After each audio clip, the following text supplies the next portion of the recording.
요셉에 대한 이야기는 우리가 너무나 많이 들어서 잘 알고 있는 내용입니다. 결과를 좋아하는 우리의 습성상 우리는 요셉이 잘 되었다, 형통했다는 사실에 큰 관심을 갖습니다. 게다가 성경에서도 이제 이 형통이라는 단어를 요셉에게 사용했기 때문에 우리는 쉽게 요셉을 이해하려고 하는 경향이 있습니다. 그러다 보니 요셉이 어떠한 인생을 살았는지 그 과정에 대해서는 우리가 놓치게 됩니다. 한 사람의 인생은 결코 결과로 다 말을 해주지는 않습니다. 그 과정이 굉장히 중요하죠. 자, 그렇다면 하나님은 요셉이 형통한 자가 되었다는 말씀을 이제 여러 번 기록을 하고 있는데 언제 요셉이 형통했다라고 말씀을 하고 있는 걸까요? 언제 처음 기록되어 있나요? 요셉이 보디발의 가정 총무가 되었을 때에 형통했다라고 말씀하고 있을까요? 그렇지 않습니다. 오늘 본문 1절, 2절을 보겠습니다. 요셉이 이끌려 애굽에 내려가매 바로의 신하 친위대장 애굽 사람 보디발이 그를 그리로 데려간 이스마엘 사람 손에서 요셉을 산이라. 여호와께서 요셉과 함께 하심으로 그가 형통한 자가 되어 그의 주인 애굽 사람의 집에 있으니. 언제 형통했다고요? 요셉을 샀을 때 바로 여호와께서 요셉과 함께 하심으로 형통한 자가 되었다라고 말씀을 하고 있습니다. 노예였다가 가정 총무로 점프 우아하면 그 단계가 형통했다라고 성경은 말하고 있지 않습니다. 그냥 노예로 팔려간 거예요. 아니, 노예로 팔려간 게 뭐가 형통이죠? 근데 성경은 지금 노예로 팔려갔던 그때가 형통했다라고 말씀을 하고 있습니다. 3절 보겠습니다. 그의 주인이 여호와께서 그와 함께 하심을 보며 또 여호와께서 그의 범사에 형통하게 하심을 보았더라. 이제 두 번째로 형통했다는 기록은 요셉이 이제 보디발에게 팔려서 이제 그 보디발의 집에서 일을 하고 있을 때였습니다. 아직 가정 총무가 될 때가 아닙니다. 바로 좀 1, 2절에 이어서 3절입니다. 시간이 조금 어느 정도 흘러서 이제 보디발이 요셉이 일하는 것을 보게 됐는데 그때 성경은 하나님께서 보디발 요셉과 함께해서 그가 형통했다. 근데 그냥 보디발이 여호와께서 그의 범사에 형통하게 하심을 보았다라는 말로 지금 형통이라는 단어를 소개하고 있습니다. 자, 생각해 보세요. 노예로 형통해봤자 노예입니다. 노예가 뭐 특별하게 형통하다 그래서 뭐 달라지는 게 있나요? 노예는 자기 의지로 무엇인가를 할 수가 없습니다. 도대체 보디발은 무엇을 보고 하나님께서 범사에 요셉을 형통하게 하신 것이 보였다라고 말하고 있는 걸까요? 인간적인 기준에서의 형통은 요셉의 신분이 빨리 회복이 되어서 고향으로 돌아가든가 아니면 가정 총무가 되거나 뭔가 어떤 변화가 된 그 상태를 보고 결과를 보고 형통하다라고 그렇게 말할 것입니다. 채색 옷을 입고 아버지의 특별한 사랑만 받던 17살의 어린 요셉이 난생 처음 겪어보는 노예 생활을 하고 있는데 이게 어떻게 형통한 일이라고 할까요? 성경에서 말하는 형통이라는 것은 도대체 무엇을 의미하는 걸까요? 성경에서의 형통하다는 것은 내 뜻대로 또는 어떤 모든 것이 잘 되는 그런 결과를 보고 형통하다라고 말하고 있지 않습니다. 일이 잘 풀리는 게 형통이 아닙니다. 하나님의 뜻대로 일이 진행될 때를 하나님은 성경에서 형통하다라고 말씀하고 있는 것입니다. 내가 할 수 있는 능력치만큼 일이 이루어지는 것이 아닙니다. 분명히 저 사람의 능력이나 저 사람의 상황으로는 있을 수 없는 일인데 저건 분명히 하나님이 개입하셨구나, 누가 보더라도 하나님이 하셨구나라는 것을 사람들의 눈에 보여졌을 때 그것이 하나님은 형통하다라고 말씀하시는 것입니다. 거기에는 반드시 훈련과 고통의 시간이 필요합니다. 하나님은 고통의 훈련을 받지 않는 사람을 사용하는 경우가 거의 없습니다. 우리가 알고 있는 성경의 대부분의 인물들은 이런 훈련의 과정들을 거쳤습니다. 중요한 것은 그 훈련의 시간에 무엇을 어떻게 하고 있느냐입니다. 어떻게 그 훈련을 통과하느냐, 어떻게 사느냐를 하나님은 중요하게 보신다는 사실입니다. 결과적으로는 요셉이 후에 가정 총무가 되고 애굽의 총리가 됩니다. 하지만 우리는 결과만 봐서는 안 됩니다. 요셉이 아무 이유 없이, 물론 하나님이 임의대로 가정 총무를 만들어 주실 수 있고 임의대로 애굽의 총리로 만들어 주실 수 있습니다. 하나님은 능력이 하나님이십니다. 그러나 하나님이 그렇다고 해서 그렇게 무조건 그 사람의 어떠한 모습에도 상관하지 않고 무조건 이렇게 지위를 높여주거나 어떤 그런 축복을 내려주지는 않는다는 것을 우리는 깨달아야 됩니다. 요셉은 그 노예 생활을 정말 노예답지 않은 그런 노예로서 생활을 했기 때문에 우리는 그 과정도 돌아볼 수 있어야 됩니다. 하나님의 중심은 이제 어떻게 빨리 총무가 되고 어떤 모습으로 애굽의 총리가 되는지에 중심을 두고 있기 때문에 요셉의 그 어떤 삶의 과정에 대해서는 소개를 하고 있지 않습니다. 그러나 우리는 생각은 해야 됩니다. 왜냐하면 우리가 실생활에서는 그렇게 경험을 할 수밖에 없기 때문입니다. 자, 요셉이 어떻게 특히 노예가 가정 총무가 될 수 있었을까요? 여러분이 주인이라면 노예로 일하는 사람을 가정 총무로 삼을 수 있을까요? 요셉은 외국인인데다가 노예였습니다. 특히 애굽 사람들이 상종하지도 않는 유목 민족 출신입니다. 그 요셉을 보디발이 가정 총무로 삼았다는 것은 요셉이 노예 생활을 하는 동안에 무엇인가 이 보디발의 눈에 띄어지는 모습이 있었다는 사실입니다. 그래서 지금 보디발이 뭐라고 얘기해요? 여호와께서 요셉의 범사에 형통해 하심을 보았다. 그러니까 분명히 요셉의 모습에서 무엇인가를 보았다라는 것을 지금 성경은 우리에게 강조하고 있다는 사실입니다. 4절을 보겠습니다. 요셉이 그의 주인에게 은혜를 입어 섬김에 그가 요셉을 가정 총무로 삼고 자기의 소유를 다 그의 손에 위탁하니, 특히 보디발이 요셉을 가정 총무로 삼으면서 자기의 모든 소유를 다 요셉의 손에 위탁을 했습니다.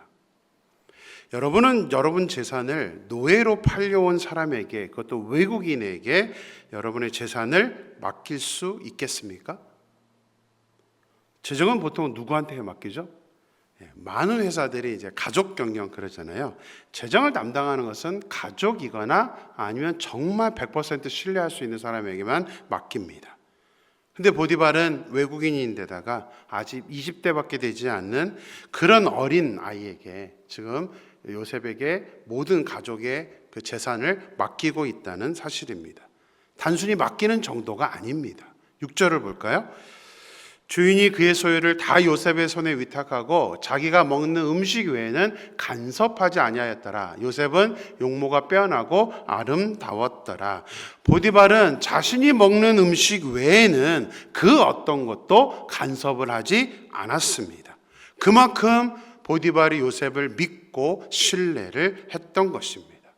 이 정도의 믿고 신뢰하는 관계가 되었다면 요셉이 도대체 노예로 있었을 때에 어떻게 살았다는 건가요? 어떻게 살았기에 이런 신뢰를 받게 된 것일까요? 우리는 이것을 생각을 해야 됩니다. 성경에 구체적으로 요셉이 몇 살 때 보디발의 가정 총무가 되었는지 기록을 하고 있지는 않습니다. 요셉이 17세에 애굽에 와서 이제 30살에 애굽의 총리가 되었습니다. 창세기 41장 1절을 보면 요셉이 관원의 꿈을 해석해 주고 관원의 지위가 해제되고 만 2년이 흘렀다라고 기록을 하고 있습니다. 감옥에서 몇 년을 보냈는지가 기록이 되어 있지 않아서 정확하게 알 수는 없지만 그래도 보통 학자들은 요셉이 보디발의 집에서 10년 그리고 감옥에서 3년 정도를 보냈을 것이라고 해석을 합니다. 그러면 요셉이 17세에서 27세까지 그 10년 기간 동안 보디발의 집에서 살았는데, 보디발의 눈에 요셉이 하나님의 함께 하심을 보았다라고 말을 하고 있고, 그 요셉에게 자기의 재산과 모든 것까지 간섭하지 않고 다 맡겼다라는 것은 우리가 많은 생각을 한번 해보게 됩니다. 그런 말 아시죠? 자리가 사람을 만든다. 노예는 노예스럽게 살게 되어 있습니다. 일반적으로는 노예 그 이상으로 갈 수가 없습니다. 제가 군대를 제대하고 그 다음에 이제 예비군 훈련에 참가를 했었던 적이 있습니다. 제가 공교롭게도 온 사람들 중에 제가 좀 나이가 제일 어렸고, 대부분이 이제 20대 후반, 어떤 사람은 이제 30대 초반인 분들이었습니다. 다들 사회에서 회사 다니고 양복 입고 출근하는 그런 사람들이었는데, 근데 이상하게 군복만 입으면 사람들의 행동이 달라집니다. 그냥 침 뱉고 막 욕을 하고 가관이 아닙니다. 자기들 스스로도 또 얘기합니다. 내가 왜 이렇게 군복만 입으면 이러지? 그러니까 자기들도 압니다. 자기들이 일반적으로 그렇게 행동하지 않는데 옷만 입으면 이상하게 그렇게 한다는 것을 자기들도 압니다. 무슨 말이죠? 자리가, 옷이 그렇게 행동하게 만든다는 사실입니다. 요셉은 노예였습니다. 노예는 그 이상이 되지를 못하는데, 하지만 요셉은 비록 신분은 노예였지만 노예 같지 않은 노예로 살았던 것입니다. 요셉은 눈치 보면서 대충 일을 하지 않았습니다. 노예로 하는 허드렛 일만 하지 않고 요셉은 찾아서 일을 했던 그런 사람이었습니다. 그래서 외국인이면서도 요셉이 가지고 있는 능력보다 더 빠르게 애굽의 문화를 습득하고 업무적인 실력을 쌓아갈 수가 있었던 것입니다. 이것이 본문이 말하고 있는 형통의 의미입니다. 보디발이 요셉에게서 발견한 것은 뭐냐면 다른 노예들과 다른 거예요. 외국인인데 언어도 빨리 이집트의 언어를 배우고 뭔가 하는 일들이 다르니까 저거는 제 능력이 아니라 하나님의 능력이구나라는 것을 이 보디발이 그 모습을 통해서 발견했다는 사실입니다. 우리가 직장인으로서의 우리의 삶, 가정 주부로서의 우리의 삶, 우리가 교회의 봉사자로서의 우리의 삶의 모습을 우리는 반드시 생각해 봐야 됩니다.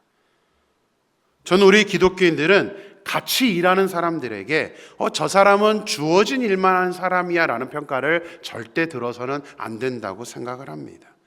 저 사람은 정말 찾아서 일하는 사람이야. 왜 저러지? 이해를 못하더라도 저 사람은 주인의식을 갖고 사는 사람이네 라는 소리를 우리는 우리의 일터에서 들어야 되는 것입니다.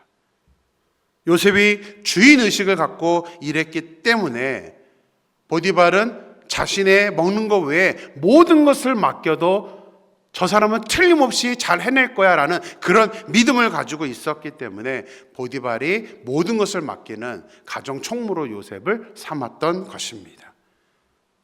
여호와께서 그와 함께 하심을 보며 또 여호와께서 그의 범사에 형통하게 하심을 보았다. 이 평가가 바로 저와 여러분이 들을 수 있는 그런 우리의 삶의 모습이 되기를 주님의 이름으로 축원합니다. 요셉에 대해 설교를 할 때 저는 이런 표현을 자주 사용하곤 했었습니다.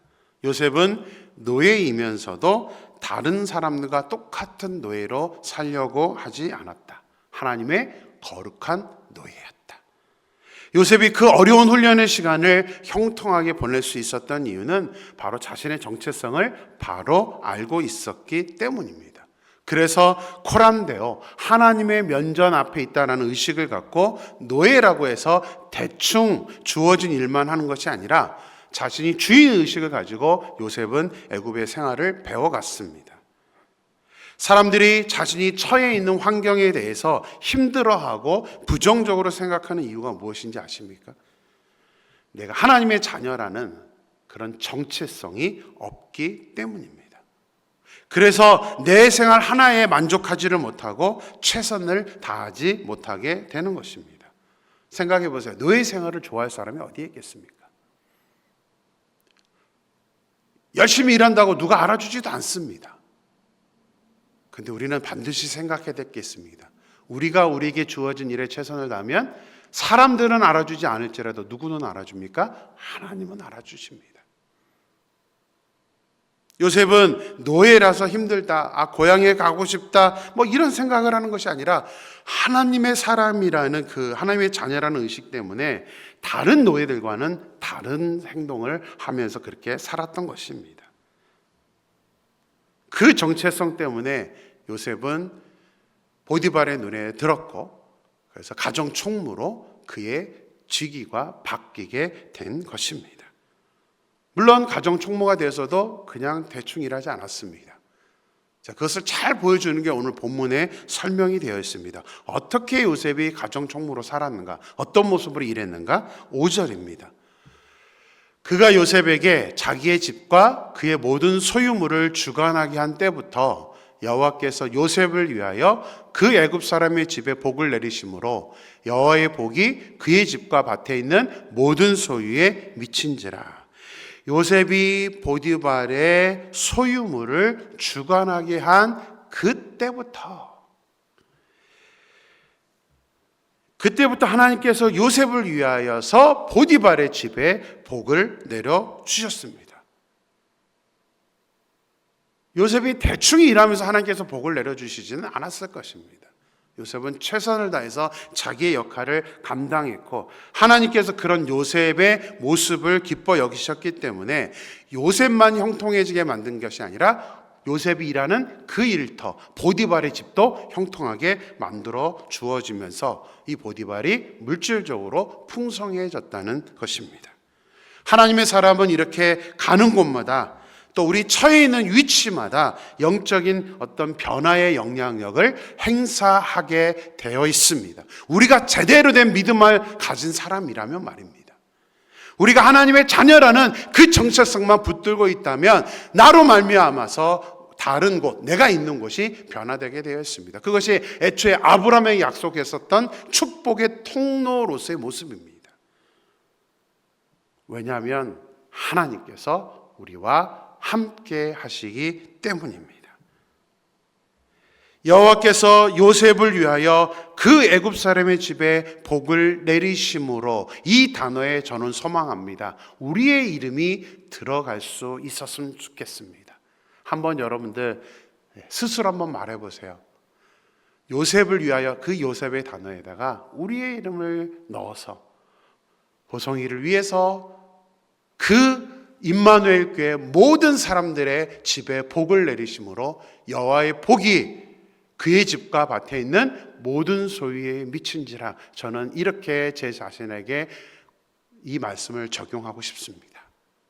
저는 이 모든 모습이 우리 임마누엘 교회 모든 성도님들에게 나타나는 모습이 되기를 주님의 이름으로 축원합니다. 기도하겠습니다. 하나님 감사합니다. 오늘 또 말씀을 통하여서 저희들의 형통의 의미, 또 하나님 우리가 축복의 통로로서의 삶의 모습에 대해서 우리가 교훈과 도전을 받게 되었습니다. 하나님, 사람들은 형통하다고 그러면 어떤 결과를 보고 형통하다라고 말합니다. 근데 요셉은 그냥 애굽 보디발의 집에 팔려갔을 때 형통하다라는 말씀을 하나님 하고 계십니다. 또 총무가 되었을 때 형통한 것이 아니라 보디발의 눈에 그 가정에서 노예로 일할 때 형통하다는 그런 평가를 또 받게 됩니다. 하나님, 이 모든 것은 하나님이 말씀하신 형통의 의미가 결과로서의 형통이 아니라 우리가 사는 과정에서의 형통, 그것은 결국 내 힘으로 내가 하는 것이 아니라 하나님께서 나와 함께 하시는 사실을 다른 사람들에게 보여줄 때, 또 우리가 우리에게 주어져 있는 역할에 최선을 다하면서 살아갔을 때에 이런 형통의 의미를 갖고 있다는 것을 오늘 말씀을 통해서 깨닫게 됩니다. 하나님, 소망합니다. 우리 사랑 임마누엘 교회 모든 성도님들, 일터에서나 가정에서나 우리 교회에서 봉사할 때나 하나님, 우리가 정말 형통하게 하나님과 함께 했다는 사실을 보여줄 수 있는 그런 우리 모두가 될 수 있도록 역사하여 주시옵소서. 또한 하나님, 오늘 요셉의 모습을 보면서 또 하나님 우리가 도전을 받게 됩니다. 하나님, 요셉은 가정 총무가 되어서 보디발이 모든 것을 다 맡길 정도로 믿고 신뢰했던 그런 하나님 총무가 되었습니다. 특별히 이 요셉이 그 보디발의 집에서 가정 총무로 일을 시작하자마자부터 하나님은 요셉을 위하여서 그 보디발의 집에 또 물질적인 축복을 마음껏 부어주셨다고 말씀하고 있습니다. 하나님, 소망합니다. 우리들도 그 요셉을 위하여라는 단어에 우리의 이름이 들어갈 수 있었으면 좋겠습니다. 하나님, 나 때문에 내가 속한 곳, 나 때문에 내가 위치해 있는 곳이 복을 받을 수 있는 그 은혜를 우리가 누릴 수 있도록 역사하여 주시옵소서. 먼저 하나님, 부족한 종을 위해 기도합니다. 아버지 하나님, 저를 위하여서 하나님께서 우리 임마누엘교회 모든 성도님들에게 아버지 풍성한 복을 부어주셨다라는 그런 평가를 들을 수 있도록 부족한 종이 온전히 말씀을 제대로 전하여서 아버지 하나님, 우리 모든 성도님들이 믿음 안에서 하나님의 축복을 받아 누릴 수 있도록 역사하여 주시옵소서. 우리 모든 성도님들도 아브라함에게 약속하셨던 그 축복의 통로로서의 복을 받아 누림으로 말미암아 하나님, 내가 잘 살고 내가 하나님 풍성한 것으로 그치는 것이 아니라 다른 사람들에게 축복의 통로가 될 수 있는 우리 모두가 될 수 있도록 역사하여 주시옵소서. 거룩하신 예수님의 이름으로 기도드렸습니다. 아멘.